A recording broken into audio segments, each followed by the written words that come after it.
નમસ્કાર દર્શક મિત્રો, સ્વાગત છે આપનું ગુજરાત ન્યૂઝ પોરબંદરમાં। હું છું આપની સાથે ચાંદ આહિર। આજના સમાચારો જોઈએ તે પહેલા નજર કરી લઈએ આજની હેડલાઇન્સ પર। આ હેડલાઇન્સના પ્રાયોજક છે ઝેવર, સ્વર્ણ સ્પર્શ સંપૂર્ણતાનો।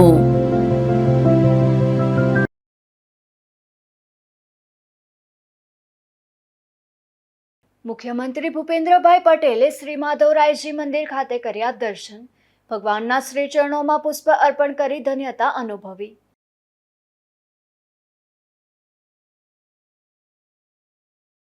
માધવપુર મેળાનો રામનવમીના પવિત્ર દિવસે મુખ્યમંત્રીના હસ્તે પ્રારંભ। 30 કરોડના ખર્ચે નિર્માણ થયેલ યાત્રી સુવિધા વિકાસ કામોનું પણ લોકાર્પણ।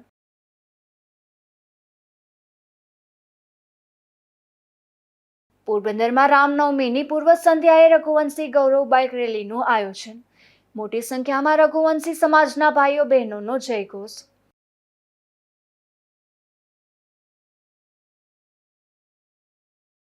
સામે આવી ગુજરાત ન્યૂઝ પોરબંદરની વધુ એક ખબરની અસર।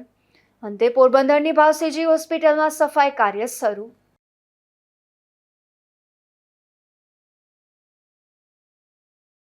મુખ્યમંત્રી ભૂપેન્દ્રભાઈ પટેલ માધવપુર ખાતે આવ્યા હતા, ત્યારે મેળાના શુભારંભ પૂર્વે તેમણે માધવપુરના શ્રી માધવરાયજી મંદિર ખાતે દર્શન કર્યા હતા અને ભગવાનના શ્રી ચરણોમાં પુષ્પ અર્પણ કરી ધન્યતા અનુભવી હતી। માધવપુરમાં દર વર્ષે ચૈત્ર મહિનાની રામનવમીથી તેરસ સુધી 5 દિવસીય અલૌકિક લોકમેળો યોજવામાં આવે છે। મેળાના ઉદ્ઘાટન પૂર્વે મુખ્યમંત્રી ભૂપેન્દ્રભાઈ પટેલે માધવરાયજીના મંદિરમાં ભગવાનના દર્શન કરી ગુજરાતના લોકોની સુખાકારી અને કલ્યાણ માટે પ્રાર્થના કરી હતી, તેમજ ભક્તજનોનું અભિવાદન ઝીલી રામનવમી તેમજ ભગવાન શ્રી કૃષ્ણના લગ્ન ઉત્સવ પ્રસંગે સૌને શુભકામના પાઠવી હતી। ઉલ્લેખનીય છે કે માધવપુર સ્થિત શ્રી માધવરાયજીનું જૂનું મંદિર 13મી સદીની કલાનો બેનમૂન નમૂનો છે। આ મંદિરની મૂળ પ્રતિમાઓ હાલના નવા મંદિરમાં બિરાજે છે। આ નવું મંદિર ઈસવીસન 1840માં પોરબંદરના રાજમાતા રૂપાળીબાઈએ બંધાવી આપ્યું હતું, જેનો શિલાલેખ પણ મંદિરમાં રાખવામાં આવ્યો છે। મુખ્યમંત્રી ભૂપેન્દ્રભાઈ પટેલની શ્રી માધવરાયજી મંદિરની મુલાકાત દર્શન વેળાએ પોરબંદર જિલ્લા પ્રભારી મંત્રી કુંવરજીભાઈ બાવળિયા, રાજ્યના પ્રવાસન મંત્રી મુળુભાઈ બેરા અને ધારાસભ્ય અર્જુનભાઈ મોઢવાડિયા સહિતના પદાધિકારીઓ ઉપસ્થિત રહ્યા હતા। અશોક થાનકી, ગુજરાત ન્યૂઝ, પોરબંદર। પશ્ચિમ અને પૂર્વ ભારતની ભાતીગળ લોક સંસ્કૃતિનો સંગમ એટલે માધવપુરનો મેળો, ત્યારે આ માધવપુર મેળાનો રામનવમીના પવિત્ર દિવસે મુખ્યમંત્રી ભૂપેન્દ્રભાઈ પટેલના હસ્તે પ્રારંભ થયો હતો। મુખ્યમંત્રી શ્રી ભૂપેન્દ્ર પટેલે પોરબંદર જિલ્લાના માધવપુરમાં રામનવમી પર્વની સંધ્યાએ ભવ્ય માધવપુર મેળાનો પ્રારંભ કરાવ્યો હતો, ત્યારે આ તકે મુખ્યમંત્રીએ જણાવ્યું હતું કે દ્વારિકાના નાથ ભગવાન શ્રી કૃષ્ણના અરુણાચલ પ્રદેશના રૂક્ષ્મણીજી સાથેના દિવ્ય વિવાહની સ્મૃતિમાં દર વર્ષે રામનવમીથી ઉજવાતા માધવપુર મેળામાં લોકજીવન લોક સંસ્કૃતિનો ધબકાર ઝીલાય છે। પશ્ચિમ ભારત અને પૂર્વોત્તર ભારત પ્રદેશની સંસ્કૃતિના અનુબંધને ઉજાગર કરતું માધવપુર સદીઓથી ધાર્મિક, આધ્યાત્મિક, સાંસ્કૃતિક ચેતનાનું કેન્દ્ર છે। દ્વારકાના નાથ ભગવાન શ્રી કૃષ્ણના અરુણાચલ પ્રદેશના રૂક્ષ્મણીજી સાથેનો દિવ્ય વિવાહ મહોત્સવ માધવપુરમાં યોજાયો, તેની સ્મૃતિ ઉત્સવ રૂપે દર વર્ષે રામનવમીથી આ મેળાનો ઉજવવામાં આવે છે। મુખ્યમંત્રી ભૂપેન્દ્ર પટેલે 2018થી વડાપ્રધાન શ્રી નરેન્દ્રભાઈ મોદીની પ્રેરણાથી રાષ્ટ્રીય કક્ષાના ઉત્સવ તરીકે યોજાતા આ માધવપુરના મેળાનો પ્રારંભ કેન્દ્રીય મંત્રી અને પોરબંદરના સાંસદ શ્રી ડોક્ટર મનસુખભાઈ માંડવિયાની વિશેષ ઉપસ્થિતિમાં કરાવ્યો હતો। તેમણે આ અવસરે ગુજરાત પવિત્ર યાત્રાધામ વિકાસ બોર્ડ દ્વારા રૂકમણી મંદિર પરિસરમાં ₹30 કરોડના ખર્ચે નિર્માણ થયેલી યાત્રા સુવિધાની વિવિધ વિકાસ કામોનું લોકાર્પણ પણ કર્યું હતું અને તેમણે ગાંધી જન્મભૂમિ પોરબંદર, સોમનાથ, દ્વારકા અને માધવપુર આખો વિસ્તાર બેસ્ટ ડેસ્ટિનેશન ફોર ટુરિઝમ બની રહ્યો છે તેની ભૂમિકા પણ આપી હતી। આ તકે મુખ્યમંત્રીએ પૂર્વોત્તર રાજ્યો મેઘાલય, મણિપુર અને અરુણાચલ પ્રદેશ સહિતના કલાકારોએ કરેલી પ્રસ્તુતિ અને ગુજરાતના કલાકારોની કલા પ્રસ્તુતિના સમન્વયને બિરદાવ્યો હતો। કેન્દ્રીય મંત્રી અને પોરબંદરના સાંસદ મનસુખભાઈ માંડવિયાએ રામનવમીના પાવન અવસરે માધવપુરની પવિત્ર ભૂમિ પરથી મુખ્યમંત્રી શ્રી ભૂપેન્દ્ર પટેલનો આભાર વ્યક્ત કર્યો હતો। આ કાર્યક્રમમાં રાજ્યના સાંસ્કૃતિક બાબતો અને પ્રવાસન મંત્રી મુળુભાઈ બેરાએ પ્રવચનમાં સૌને આવકાર્યા હતા। આ મેળાના પ્રારંભ અવસરે પ્રભારી મંત્રી કુંવરજીભાઈ બાવળિયા, ધારાસભ્ય અર્જુનભાઈ મોઢવાડિયા, મુખ્ય સચિવ પંકજ જોશી, યુવક સેવા અને સાંસ્કૃતિક પ્રવૃત્તિના અગ્ર સચિવ એમ થેનારસન, પ્રવાસન અગ્ર સચિવ ડોક્ટર રાજેન્દ્ર કુમાર તેમજ જિલ્લા collector SD Dhanani, SP Bhagirathsinh Jadeja, અગ્રણી પ્રદીપભાઈ ખીમાણી, જિલ્લા ભાજપ પ્રમુખ રમેશભાઈ પટેલ, પૂર્વ કેબિનેટ મંત્રી બાબુભાઈ બોખીરિયા, પોરબંદર શહેર ભાજપ પ્રમુખ સાગર મોદી અને જિલ્લા શહેરના પદાધિકારીઓ અને વિશાળ સંખ્યામાં લોકો ઉપસ્થિત રહ્યા હતા.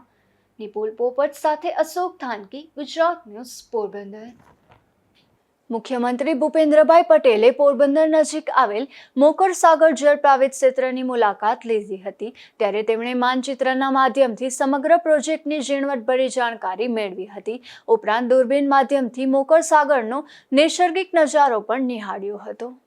મુખ્યમંત્રીશ્રીએ પ્રસિદ્ધ માધવપુર ઘેડના મેળામાં સહભાગી થયા પહેલા મોકર સાગર ખાતે બની રહેલ આ સમગ્ર પ્રોજેક્ટનું નિરીક્ષણ કર્યું હતું. ત્યારે ખાસ સ્થાનિક અને વ્યાયાવર પક્ષીઓની પ્રાકૃતિક જીવનને અસર ન પહોંચે તેની ખાસ કાળજી લેવા સૂચનાઓ આપી હતી. ઉપરાંત પ્રવાસીઓની અવરજવરમાં વ્યવસ્થાઓ જળવાઈ રહે તે માટે પણ જરૂરી માર્ગદર્શન આપ્યું હતું. આ સાથે મુખ્યમંત્રીશ્રીએ સમગ્ર પ્રોજેક્ટના નિર્માણની સમયાવધિ અને પ્રવાસીઓ માટેની સુવિધાઓ વગેરેની પણ જાણકારી મેળવી હતી.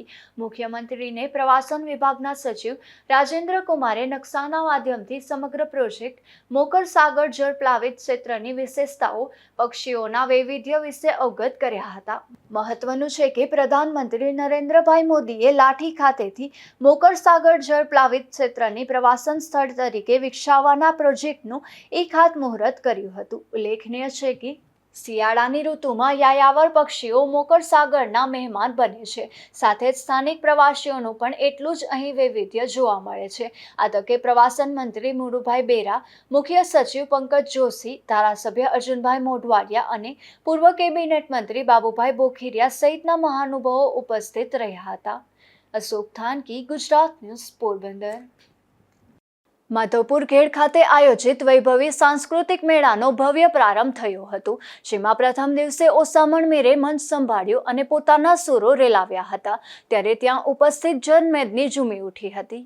માધવપુરના મેળાની પ્રથમ દિવસની ખાસ ક્ષણ સર્જાઈ ત્યારે ખ્યાતનામ લોકસંગીત ગાયક ઓસામણ મીરે મંચ સંભાળ્યો હતો અને તેમના મનોહર સ્વરે પરંપરાગત ગરબાની પ્રસ્તુતિથી લોકોના હૃદયમાં સંગીતની મીઠાશ ભરાઈ ગઈ. મેળામાં સહભાગી બનવા આવેલા લોકોએ જ્યારે ઓસામણ મીરના સુર સાંભળ્યા ત્યારે તેઓ માત્ર શ્રોતાઓ બની રહ્યા નહીં, પરંતુ રંગીન ગ્રાઉન્ડ પર ઉતરીને ગરબાની રમઝટ બોલાવી દીધી હતી. માધવપુર મેળો હવે માત્ર ધાર્મિક અથવા લોક ઉત્સવ પૂરતો નથી રહ્યો, પરંતુ ભવિષ્યના પેઢીઓની ભારતીય સંસ્કૃતિનો જીવંત અનુભવ કરાવતું એક વિશાળ મંચ બની ગયું છે. ત્યારે મેળાના પ્રથમ દિવસે ઓસામણ મેળના સુરોના સથવારે લોકોએ મેદાનમાં જ રાસ ગરબાની રમઝટ બોલાવી દીધી હતી. નિપુલ પોપટ સાથે અશોક થાનકી, ગુજરાત ન્યૂઝ, પોરબંદર. પોરબંદરના સુદામા ચોક નજીક આવેલ મામાદેવ મંદિર ખાતે વિવિધ કાર્યક્રમોનું આયોજન કરવામાં આવ્યું હતું. મામા કોઠા મિત્ર મંડળ ગ્રુપ દ્વારા યોજાયેલ આ કાર્યક્રમમાં સમૂહ ભોજન સહિતનું આયોજન કરાયું હતું. પોરબંદરના સુદામા ચોક નજીક વર્ષો જૂનું મામાદેવનું મંદિર આવેલું છે. આ મંદિર ખાતે દર વર્ષે મામાદેવની તિથિ નિમિત્તે છેલ્લા 27 વર્ષથી મામા કોઠા મિત્ર મંડળ દ્વારા વિવિધ કાર્યક્રમનું આયોજન કરવામાં આવે છે. આ વર્ષે પણ મામાદેવની તિથિ નિમિત્તે વિવિધ ધાર્મિક કાર્યક્રમો તેમજ સમૂહ પ્રસાદી કાર્યક્રમનું આયોજન કરવામાં આવ્યું હતું, જેમાં 15,000 ભક્તોએ પ્રસાદી લીધી હતી. આજે મામા સાહેબની તિથિ છે અને એ તિથિ નિમિત્તે સમગ્ર મામા કોઠાના મિત્ર મંડળ દ્વારા આજે જે આયોજિત આ પોરબંદરની અંદરમાં લગભગ 27 વર્ષ થયા અવિરત આ કાર્યક્રમ ચાલે છે. અને ત્યારે સમગ્ર પોરબંદરના અંદરમાંથી મામાના ભક્તજનો ભેગા થઈ અને સાથે મળી અને એનો ધાર્મિક કાર્ય કરે છે અને ભોજનનો પણ કાર્યક્રમ કરે છે. અમારા જયુભાઈ, અમારા બધા મિત્ર મંડળવાળા બધા મિત્રો અહીંયા ઉપસ્થિત રહીને ખૂબ પરિશ્રમ કરે છે અને વર્ષોથી આ ઉત્સવ ઉજવે છે. મામા કોઠાનો ઇતિહાસ એવો છે કે જ્યારે પોરબંદરની સ્થાપના થઈ ત્યારે પોરબંદર ફરતા ગઢ બનાવવામાં આવેલો હતો. એ ગઢ અને આ કાંગરાની અંદરમાં અને ગઢની અંદરમાં જ્યારે મામાની સ્થાપના થઈ અને પોરબંદરની રક્ષા માટે મામાની સ્થાપના થઈ, એટલે સમગ્ર પોરબંદરની રક્ષા મામા સાહેબ કરે છે એવી બધા આખા પોરબંદરના પ્રજાજનોને આસ્થા છે અને એ આસ્થા કાયમી રહે એવી મામા સાહેબને આ જે મામા કોઠા છે પોરબંદરને ફરતા ગઢ છે એમાં મામા દરેક જગ્યાએ બિરાજમાન છે અને આજે 600-700 વર્ષથી આ મામા બિરાજમાન છે અને દરેક જગ્યાની રક્ષણ કરે છે ફરતું અને આટલું માણસ અહીંયા જમે છે પ્રસાદી લે છે એ લોકોને બધાને એમ સંતોષકારક બધું થાય છે વ્યવસ્થિત. આ મામાદેવનું મંદિર વર્ષોથી અહીં આવેલું છે. પોરબંદરની સ્થાપના દરમિયાન ગઢમાં સ્થાપના કરાઈ હતી, ત્યારથી આ મંદિર આવેલું છે. અશોક ધાનકી, ગુજરાત ન્યૂઝ, પોરબંદર. પોરબંદરમાં રઘુવંશી એકતા ગ્રુપ દ્વારા રામનવમીની પૂર્વ સંધ્યાએ રઘુવંશી ગૌરવ બાઇક રેલીનું આયોજન કરાયું હતું, જેમાં મોટી સંખ્યામાં રઘુવંશી સમાજના ભાઈઓ બહેનો જોડાયા હતા. દર વર્ષની જેમ આ સતત 5મા વર્ષે રઘુવંશી એકતા ગ્રુપ દ્વારા સમસ્ત રઘુવંશી લોહાણા સમાજના પરિવારો માટે રઘુવંશી બાઇક રેલી તેમજ સમસ્ત રઘુવંશી લોહાણા જ્ઞાતિ મહાપ્રસાદનું આયોજન કરવામાં આવ્યું હતું, જેમાં શનિવારના રોજ રઘુવંશી ગૌરવ બાઇક રેલી હિતેશ કારિયા ટિફિન સેવા સ્થળથી શુભારંભ કરવામાં આવી હતી, જેમાં ખૂબ જ મોટી સંખ્યામાં રઘુવંશી ભાઈઓ બહેનો જોડાયા હતા અને પોરબંદરની મુખ્ય બજારોમાં ડીજેના તાલ સાથે અને કેસરિયા ધ્વજ સાથે ખૂબ જ ઉત્સાહપૂર્વક રેલીમાં જય શ્રી રામ, જય રઘુવંશ, જય જલારામના નાદ સાથે રેલીનો ઉત્સાહ દેખાયો હતો. આ રેલી દરમિયાન વિવિધ સ્થળો પર વિવિધ આગેવાનો અને સંસ્થાઓ દ્વારા સ્વાગત કરવામાં આવ્યું હતું. એમાં રેલીને પ્રસ્થાન કરાવવા પોરબંદરના ધારાસભ્ય અર્જુનભાઈ મોઢવાડિયા, પંકજભાઈ મજીઠિયા, ભરતભાઈ લાખાણી, ગોવિંદા ઠકરાર, અનિલભાઈ કારિયા, જિગ્નેશભાઈ કારિયા, મુકેશભાઈ ઠક્કર, સાગર મોદી અને ચિરાગ કારિયા સહિતનાઓ ખાસ ઉપસ્થિત રહ્યા હતા. આ રેલી તેમજ જ્ઞાતિમાં પ્રસાદને કાર્યક્રમને સફળ બનાવવા માટે રઘુવંશી એકતા પોરબંદરના પ્રમુખ હિતેશ કારિયા તથા લેડી પ્રમુખ ગીતાબેન તન્ના અને રઘુવંશી એકતા ટીમ દ્વારા જહેમત ઉઠાવાઈ હતી. નિપુલ પોપટ સાથે અશોક થાનકી, ગુજરાત ન્યૂઝ, પોરબંદર. હનુમાન જયંતિ નિમિત્તે પોરબંદરમાં બાલા હનુમાન મિત્ર મંડળ દ્વારા મહારક્તદાન કેમ્પનું આયોજન કરવામાં આવ્યું છે. ત્યારે બગવદર ખાતે આ કેમ્પને લઈને રાંદલ માતાજીના મંદિર ખાતે બેઠકનું આયોજન કરવામાં આવ્યું છે, જેમાં જોડાવા અપીલ કરાઈ છે. 12મી એપ્રિલ અને શનિવારના રોજ હનુમાન જયંતિના પાવન પ્રસંગે મહારક્તદાન કેમ્પનું આયોજન બાલા હનુમાન મિત્ર મંડળ દ્વારા થઈ રહ્યું છે અને આ મહારક્તદાનમાં જે લોહી એકઠું થવાનું છે એ Ahmedabad civil hospital, Ahmedabad cancer hospital, Ahmedabad heart hospital, Rajkot civil hospital, Jamnagar GG hospital, Porbandar ભાવસીજી hospital, Porbandar Asha hospital, Ahmedabad Red Cross blood bank ને રાજકોટ રેડક્રોસ બ્લડ બેંક છે એ એકઠું કરી અને લઈ જવાના છે, જેથી આપણા વિસ્તારના દર્દીઓ મેં જે જણાવ્યા સેન્ટરો અમદાવાદ, રાજકોટ, જામનગરમાં એમને કોઈ પણ પ્રકારની ભવિષ્યમાં તકલીફ ન પડે એ હેતુથી બાલા હનુમાન મિત્ર મંડળ છે એ 12મી એપ્રિલ અને હનુમાન જયંતિના દિવસે શનિવારના દિવસે મહારક્તદાન કેમ્પનું આયોજન બગવદર, પોરબંદર, રાણાવાવ, કુતિયાણા અને કળશ મુકામે કરવાના છે. એમાં બગવદર મુકામે જે કેમ્પ રાખેલો છે આના અનુસંધાને એની તૈયારી માટે બરડા વિસ્તારના જે ગામના સેવાભાવી આગેવાનો છે એમની આવતીકાલે સવારે 10:30 કલાકે રાંદલ માતાજીના મંદિરે હોલ છે એની અંદર સેવાભાવી કાર્યકરોની એક મિટિંગ રાખેલી છે. તો બરડા વિસ્તારની અંદર બગવદર ગામની આજુબાજુના ગામોમાં જેટલા ગામોમાં છે, દેવભૂમિ જિલ્લાનું ગોરાણા ગામ છે, રાવલ ગામ છે, એ તમામના સેવાભાવી આગેવાનોને મારી વિનંતી છે. અડવાણા ગામની ઉપરના ગામો છે, પેરીફરીના છે, ખીરસરા, કારાવડ, જામદેવરિયા સહિતના ગામો એના સેવાભાવી કાર્યકરોને મારી વિનંતી છે આવતીકાલે સવારે 10:30 કલાકે રાંદલ માતાજીના મંદિરે બગવદર મુકામે ખાસ હાજરી આપે એવી મારી અપીલ છે. પોરબંદરની ભાવસીજી સરકારી હોસ્પિટલના વયોવૃદ્ધ વોર્ડમાં સફાઈના અભાવે ગંદકી જોવા મળી રહી છે, જેને લઈને દર્દીઓએ પણ મુશ્કેલી વેઠવી પડતી હોવાનો અહેવાલ ગુજરાત ન્યૂઝ પોરબંદરમાં પ્રસારિત કરાયો હતો. ત્યારે આ જગ્યા પર તાત્કાલિક સફાઈ હાથ ધરવામાં આવી હતી.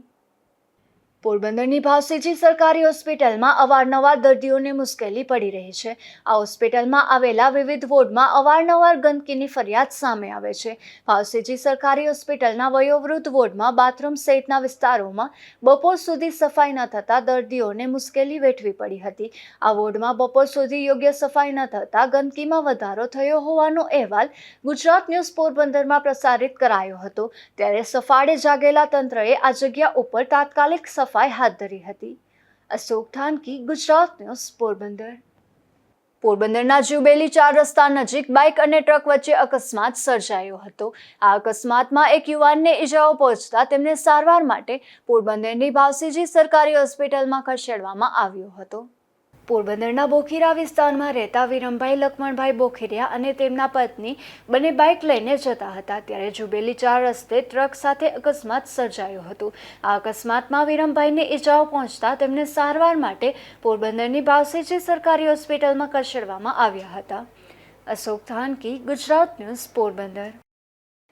રાણાવાવ સિમેન્ટ ફેક્ટરી નજીક 2 બાઇક વચ્ચે અકસ્માત સર્જાયો હતો.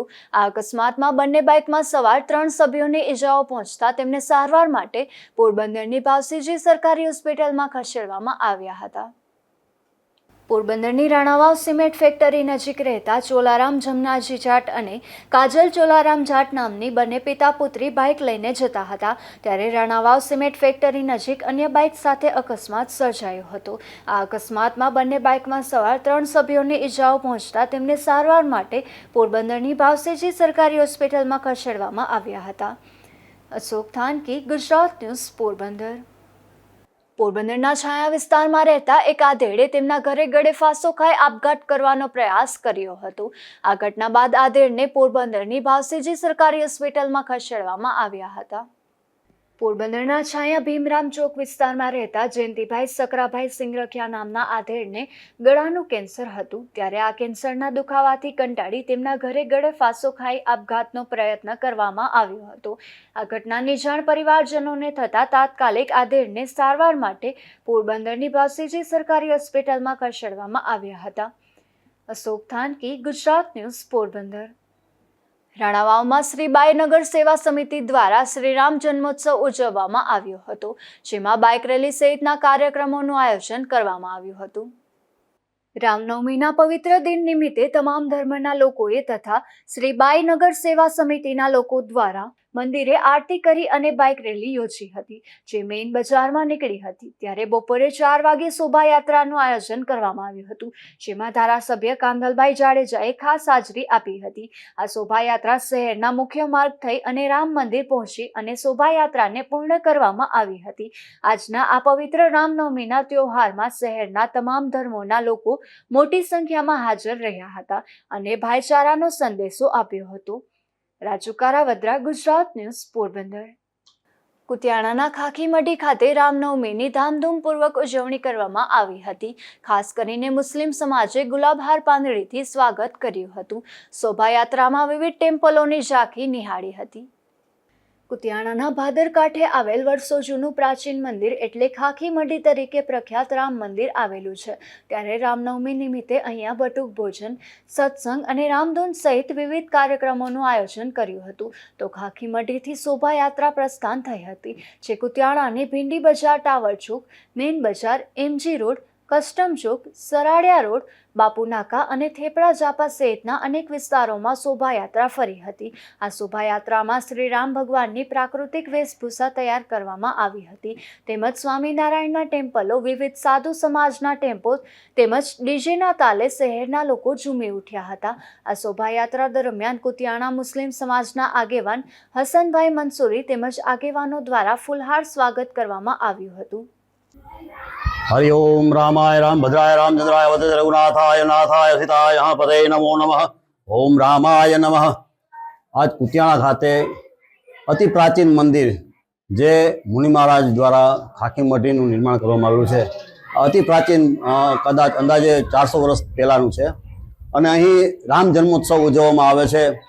રાત્રિના રામધૂન, બપોરના બટુક ભોજન અને આજે રામ જન્મ નિમિત્તે આપણે શોભાયાત્રા કાઢવાની છે અને દર વખતે આવી રીતે શોભાયાત્રા કાઢવામાં આવે છે. તો તમામ નગરજનો, કુતિયાણાના તમામ ગ્રામવાસીઓ તમામ સનાતની ભાઈઓને એનું આહવાન છે, આમંત્રણ છે કે શોભાયાત્રામાં પધારે અને દર વખતે આવો ને આવો રામ જન્મોત્સવ આપણે બધા સાથે મળી હળીમળીને ઉજવીએ તો એ બધા જ ગ્રામજનોને અને બધા જ સનાતની ભાઈઓને આપણે નમ્ર વિનંતી કરીએ છીએ. આજ સિંગડાના વિદ્યાર્થી આજ અતિ પ્રાચીન મંદિર છે, જે આપણો સનાતન ધર્મનો પહેલો મઠ હતો, એના વિદ્યાર્થી જે અહીંયા મંચ તરીકે બિરાજે છે, તો એને પણ આપણે સાથ સહકાર આપી અને એનો ઉત્સાહ વધારીએ અને દરેક રામ જન્મોત્સવમાં આપણે એનો સહકાર આપીએ. આ રેલીમાં કુતિયાણા પોલીસ સહિતના વિવિધ સુરક્ષા બંદોબસ્ત ગોઠવી દેવામાં આવ્યો હતો. આ તકે કુતિયાણા મહિલા મંડળ દ્વારા સત્સંગનું પણ આયોજન કરવામાં આવ્યું હતું. ત્યારે મંદિર ખાતે વિવિધ પ્રસાદી તેમના કામે કાર્યક્રમ અને મહાઆરતીનું આયોજન કરવામાં આવ્યું હતું. નાગેશ પરમાર, ગુજરાત ન્યૂઝ, કુતિયાણા.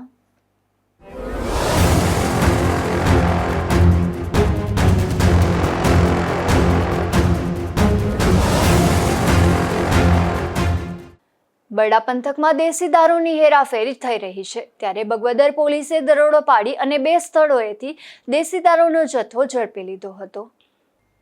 બગવદર પોલીસ પેટ્રોલિંગમાં હતી તે દરમિયાન કેશવ ગામે દુદા વિરમભાઈ કેસવાલાના રહેણાંક મકાનમાં દારૂ હોવાની માહિતી મળી હતી, જેના આધારે દરોડો પાડતા મકાનની ઓસરીમાં એક ખૂણામાં દેશી દારૂ ભરેલ બાચકું મળી આવ્યું હતું. જોકે આ દરોડા દરમિયાન આરોપી દુદા વિરમભાઈ કેસવાલા હાજર મળી આવ્યો ન હતો, જેથી બગવદર પોલીસે દુદા વિરમ કેસવાલા વિરુદ્ધ પ્રોહિબિશન એક્ટ મુજબનો ગુનો દાખલ કરી તેની શોધખોળ હાથ ધરી છે. જ્યારે બીજા બનાવમાં બગવદર પાસે આવેલ કાનાધાર વિસ્તારમાં રહેતા પુંજાફોરાભાઈ ગોઢાણિયાના રહેણાંક મકાનમાં પોલીસે દરોડો પાડતા ત્યાંથી પણ દેશી દારૂ મળી આવ્યો હતો. આ બનાવમાં પણ પુંજાફોરાભાઈ ગોઢાણિયા પોલીસને હાથે લાગ્યો ન હતો. ધીરુભાઈ નિમાવત, ગુજરાત ન્યૂઝ, પોરબંદર. પોરબંદરમાં કેનેરા બેંક સામે આક્ષેપ થયા છે, જેમાં આ બેંક દ્વારા સીલ થયેલ એક મકાનની હરાજી ગેરકાયદેસર રીતે કરવામાં આવી હોવાના આક્ષેપો થયા છે. જોકે સામા પક્ષે બેંક મેનેજરે તમામ આક્ષેપો નકારી અને કાયદેસરની કાર્યવાહી થઈ હોવાનું જણાવ્યું હતું. મારું નામ દીપુભાઈ ભીમજી ગોહાઈ ખારવા. મારું મકાન છે એ મારું મકાન આજથી મેં 9-10 વર્ષ પહેલાં સીસી લોન લીધેલી હતી 10 લાખ. એ 10 લાખની લોન લીધા પછી મને વારંવાર નોટિસો અમુક આવી હતી, બરાબર. હવે અત્યારે મારી પરિસ્થિતિ એવી છે કે ધંધાના કારણે બહુ નુકસાની ગયેલી છે મને, બરાબર. મોટું આર્થિક રીતે મારો ધંધો ભાંગી ગયો. તે છતાં મને નોટિસ આવી હતી. એ નોટિસનો મેં જવાબ આપવા ગયા લોક અદાલતની અંદરમાં. એના નીચલા અધિકારીને મેં કીધું આ ઈરાદાપૂર્વક મેનેજરે છે, એ ઈરાદાપૂર્વક છે, એ પોતાની રજા લઈને નીકળી જતા હતા નહીં હાજરમાં. એના નીચલા અધિકારીને મોકલેલું હતું. ત્યારે અમે એને રજૂઆત કરી કે ભાઈ અમારી આટલી પરિસ્થિતિ છે, અમે એટલા ભરવા તૈયાર છે પૈસા, બરાબર. 5 લાખ ભરવા તૈયાર છે. એ છતાં પણ અમે આઝાદીજી કરીને કીધું ભાઈ 6.5 લાખ હમણાં ભરીએ. 6.5 લાખ રૂપિયા ભરવા માટે કરીને એને કીધું પણ નહીં. તો એ સાહેબે અમને ના જ પાડ્યું કે ભાઈ હવે તમને કોઈ જાતનો કાંઈ ટાઈમ આપવામાં આવશે નહીં. 11 તારીખે અહીંયા લોક અદાલતમાં અમે ગયા હતા ને 23 તારીખની સીલ મારવાની નોટિસ આપી હતી. તો 23 તારીખની સીલ મારવાની નોટિસ આપી ગયા એટલે અમે મકાન ખાલી કરી નાખ્યું. મકાન ખાલી કરી એ લોકો આવ્યા એટલે અમે એ લોકોને સીલ માર્યો એટલે અમે બહાર નીકળી ગયા ઘરની, બરાબર. ત્યાં સુધી અમે એમ કીધું કે ભાઈ હજી પણ જો કંઈ પણ નીચી રકમમાં જતું હોય તો અમને પહેલાં જાણ કરજો, અમે બેંકમાંથી છોડાવવા તૈયાર છે. અમારામાં કોઈ પણ ઓલું ન કરવું. મારું 40 લાખનું મકાન છે તો 9.5 લાખમાં કેમ આપી દઉં, બરાબર. તો મારી આર્થિક રીતે પરિસ્થિતિ ખરાબ છે ને, મારે જે તે છે એ હજી બધાને કરજા ભરવાના છે. તો કરજા ક્યાંથી ભરી છે? મારી પાસે હાથમાં કંઈ નહીં આવે તો કરજા ક્યાંથી ભરી છે? એટલે ઈરાદાપૂર્વક આ બેંકના મેનેજરે ગમે કાંઈ પણ કર્યું હોય ને 2 દિવસની અંદરમાં પાછું સીલ ખોલીને સામે પાર્ટીને આપી દીધું બતાવવા માટે. એ છતાં પણ એમ કંઈને કીધું નથી, બરાબર. એટલે પાછા અમે પૂછવા ગયા કે સાહેબ આ કેમ થયું? તો કંઈ હવે તમારી કંઈક વાત નથી કે અમારી પ્રોસિજર રીતે ચાલુ છે એ રીતે, બરાબર. એટલે અમારે કંઈ તમને કહેવાનું ના, બરાબર. તો એ કોને કીધું કે ભાઈ પાછો મને કાલે બેંગ્લોરથી ફોન આવ્યો મેનેજરનો, એના બ્રાન્ચ મેનેજરનો મેન. તો મને કહેવામાં આવ્યું કે ભાઈ તમારી આ સીસી લોન છે કે અમારે ખાતામાં કે કેનેરા બેંકમાં પોરબંદર શાખામાં. મેં કીધું સાહેબ હા. મેં કીધું સાહેબ આ રીતના બનાવ બન્યો જ મારી ઉપર કે મારું મકાન છે એ 25 લાખની વેલ્યુએશન છે ને 9.5 લાખમાં વેચી નાખ્યું છે એ લોકોએ મેનેજરે. એ જે મેનેજરનું નામ છે ચિરંજીવી તિવારી, બરાબર. બેંક કેનેરા બેંક છે હરીશ ટોકીજની આગળ, બરાબર. તો એ લોકોએ આ રીતના કીધું મને કહે કે તો હું ત્યાં બ્રાન્ચમાં જાણી લઉં કે શું છે શું નહીં. તો એ છતાં પણ મને પાછો લોનનો વ્યાજનો મેસેજ આવ્યો કે ભાઈ તમારે આટલા વ્યાજ પાછું ભરવાનું છે. તો મારું મકાન એ લોકોએ જો ખરેખર એ લોકોએ વેચી જ નાખ્યું હોય તો મને લોનનું વ્યાજ કેમ આવે પાછું? આવે જ નહીં ને મને હજી વ્યાજ. એટલે આ રીતના ગમે એ કંઈ પણ બેંક મેનેજરે કે જે કાંઈ અધિકારીએ જે ગેમ રમી હોય એમને કંઈ ખબર નથી. સાહેબ, ભીમજીભાઈ ગોહેલ કરીને છે બેંકના ક્લાયન્ટ, અને સીસી લોન લીધી હતી કંઈ 10 વર્ષ પહેલાં. ખારોડામાં મકાન હતું એમનું. હવે એમના આક્ષેપ એવા છે કે એમને મકાન સીલની જે કામગીરી કરવાવી, તુરંત જ સીલ થયા પછી 1 જ કલાકમાં મકાન બેંકે વેચી નાખ્યું છે, અને મેનેજરનો એમાં ક્યાંક ને ક્યાંક રોલ છે. આ પ્રકારના આક્ષેપ કર્યા છે. નહીં, આ વસ્તુ જે છે, આ આક્ષેપ જે લગાવવામાં આવ્યો છે એ તદ્દન જ ખોટી વસ્તુ છે. કારણ કે કલાકની અંદર 2 કલાકની અંદર ક્યારેય પણ કોઈ પણ પ્રોપર્ટી જે હોય એ વેચાણ ન થાય, બરાબર.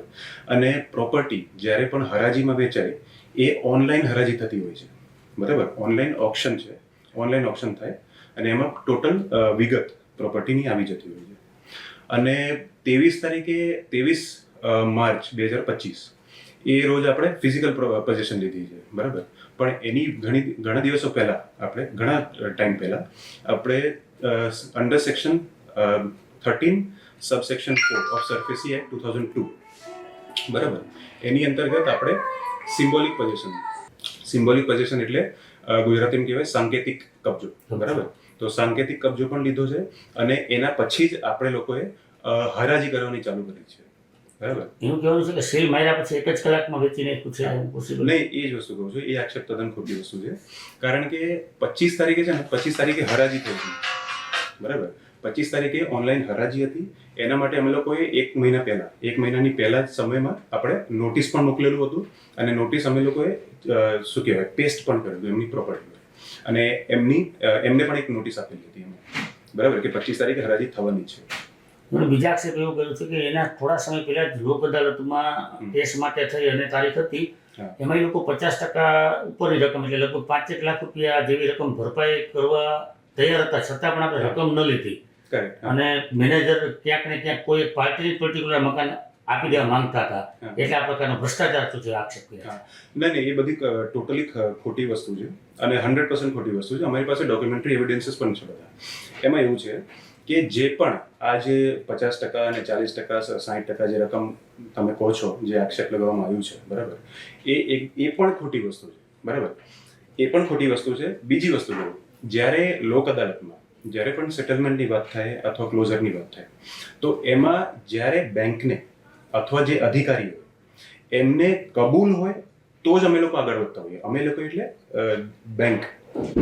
બેંકે જે અધિકારીને નિયુક્ત કરી હોય લોક અદાલતમાં બેસવા માટે, વાત કરવા માટે કસ્ટમર સાથે, તો જ્યારે એમને કબૂલ હોય તો જ આગળ વધતા હોઈએ છીએ, બરાબર. અને અમુક રકમ શું હોય, જ્યારે સપોઝ ઉદાહરણ તરીકે કે કોઈ સેટલમેન્ટ થઈ ગઈ છે, બરાબર, કે ભાઈ 10 લાખની લોન છે અને 10 લાખમાં એ ક્લોઝ કરવા માગે છે, તો એમાં મિનિમમ 25% અમાઉન્ટ હોય, એ તરત જ ભરવાનું હોય, બરાબર.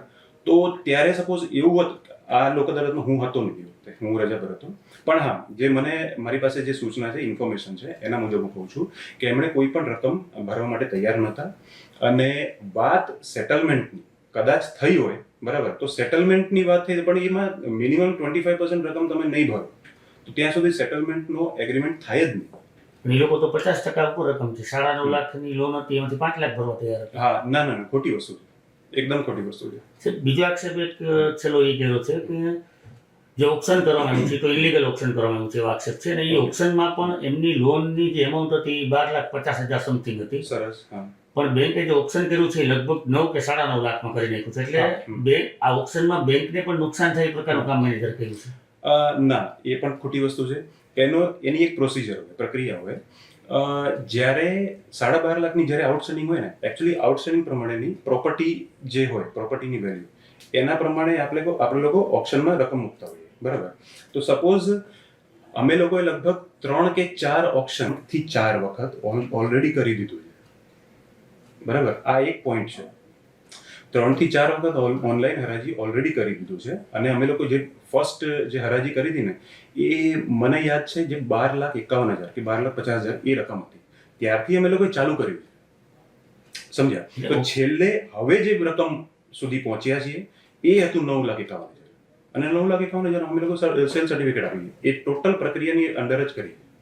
હું કહેવાનું છું મકાનની વેલ્યુએશન 30 થી 40 લાખ હતી, એટલું મકાન કોઈ યાર મિલીભગત કરીને માત્ર 9.5 લાખમાં આપી દીધું છે. સર એમાં એક વસ્તુ છે, જે પ્રોપર્ટીના ઓનર હોય ને એમની એ પ્રોપર્ટી સાથે છે ને ઇમોશનલ સંકળામણ પણ હોય, બરાબર. મારી પ્રોપર્ટી હશે ને તો મારે નથી વેચવાની ઈચ્છા નહીં હોય ને તો હું 10 કરોડની શું કહેવાય 10 કરોડની કિંમત એને લગાવીશ. એની કિંમત હું આંકીશ કે 10 કરોડ છે, ભલે મેં 10 લાખમાં જ ખરીદી હશે, બરાબર. તો એ વસ્તુ છે. બાકી અમે લોકોએ વેલ્યુએશન કરાવી છે અમારા પેનલ એન્જિનિયર પાસેથી અને એમાં એ રીતે જ વેલ્યુએશન આવી છે જે રીતે આપણે હરાજીમાં રકમ મૂકી છે. એટલે આપનું કહેવાનું છે કે જે કંઈ પ્રોસેસ ટૂંકમાં સ્ટાર્ટ ટુ એન્ડ જે કંઈ પ્રોસેસ આપણે કરી છે બધી નીતિ નિયમ મુજબ અને લીગલ જ કરી. સરફેસી એક્ટ 2002 ના નિયમ મુજબ જ કર્યું છે અમે, બરાબર, 100%. અને એ પણ કદાચ તમે લોકો કોન્ટેસ્ટ કરશો આની અગેન્સ્ટ તો એમ અમે લોકો ડોક્યુમેન્ટરી એવિડન્સીસ બધા અમે લોકો તમને પૂરી પાડી શકશું. પોરબંદરના લકડીબંદર વિસ્તારમાંથી એક શખ્સ દેશી દારૂના જથ્થા સાથે ઝડપાયો છે, જેમાં પોલીસે બોખીરા આવાસમાં રહેતા જીતુ હીરાલાલ ગોહેલને દેશી દારૂના જથ્થા સાથે ઝડપી લઈ કાયદેસરની કાર્યવાહી હાથ ધરી હતી. પોરબંદરના સુભાષનગર વિસ્તારમાંથી પણ દેશી દારૂ ઝડપાયો છે, જેમાં ઈશ્વર બાબુ કાણકિયા નામના શખ્સને પોલીસે દેશી દારૂના જથ્થા સાથે ઝડપી લઈને કાયદેસરની કાર્યવાહી હાથ ધરી હતી. જતા ફરી નજર કરી લઈએ આજની હેડલાઇન્સ પર. આ હેડલાઇન્સના પ્રાયોજક છે ઝેવર, સુવર્ણ સ્પર્શ સંપૂર્ણતાનો.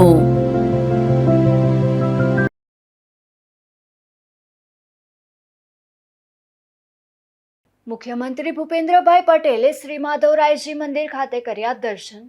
ભગવાનના શ્રી ચરણોમાં પુષ્પ અર્પણ કરી ધન્યતા અનુભવી.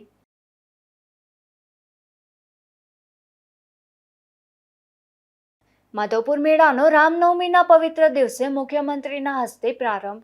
30 કરોડના ખર્ચે નિર્માણ થયેલ યાત્રી સુવિધા વિકાસ કામોનું પણ લોકાર્પણ.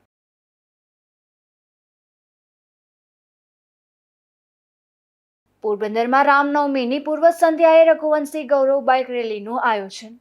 મોટી સંખ્યામાં રઘુવંશી સમાજના ભાઈઓ બહેનોનો જયઘોષ.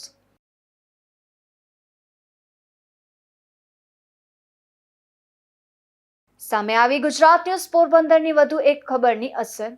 અંતે પોરબંદરની ભાવસીજી હોસ્પિટલમાં સફાઈ કાર્ય શરૂ.